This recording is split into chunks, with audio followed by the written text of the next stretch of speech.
right, looking at OAuth and an example of an OAuth attack are going to be, well, first let's talk about OAuth and why we need it. All right, here there's some examples of scaling issues that we might have with authentication in either our corporate network or from any of our end users going to the cloud, right? We might have hundreds of thousands of users that are trying to outsource a vast variety of different SaaS offerings. So whether we're leveraging something like Salesforce or, you name it, Dropbox, OAuth is just a way for us to be able to address this issue of SaaS identity management.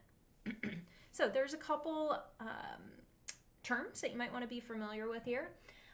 First, we have the resource provider. So generally that is going to be who holds our credentials. So a lot of times when you do go to a website, even if it's just social media, right, they might say, hey, do you want to use your Gmail credentials? And if you do, you're like, yeah, I don't want a separate username and password for every website that I go to. I can use my Google or my Facebook credentials. All right, so that's going to be the resource provider. The third-party application is just whatever SaaS solution it is that you're using. So let's just use the examples that we were using before, like Salesforce or Dropbox. If I wanted to use that as an example, that's going to be my third party. So me, I'm the end user or I'm the resource owner.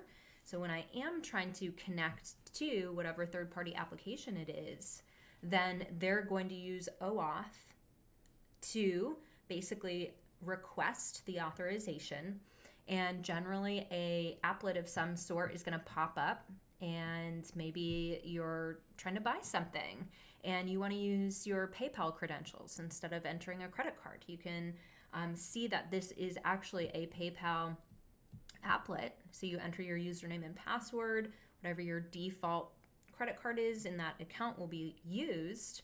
And there's this authorization token that basically sends all of your data encrypted so that your username and password is never being sent over the wire.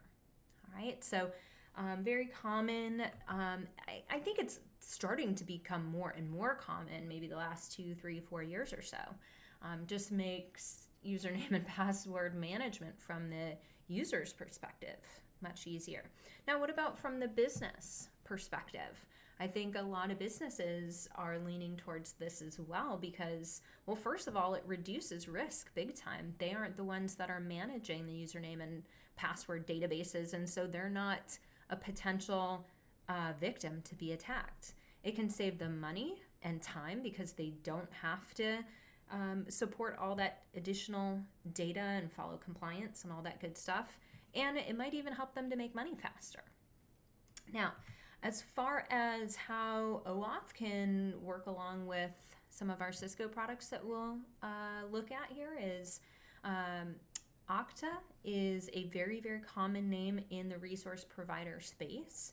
So Cisco actually uses them for their identity management services. So if we do need to secure our SaaS apps and have strong authentication, whether it's single sign-on or multi-factor sign-on, we're using Okta for that provider. Now, we also will look at a really quick example of an attack, whether it's an email that's trying to push us to a link that says, hey, we want you to open this in Docs. A couple things that, we can do, obviously, is look to see where is that email coming from. If it's just somebody's personal Gmail account, it's a good indicator to us as an end user. Sure, that's a fake application request, but CloudLock is actually going to help to detect these types of issues and actually try to blacklist these types of attacks to prevent them from potentially being an issue.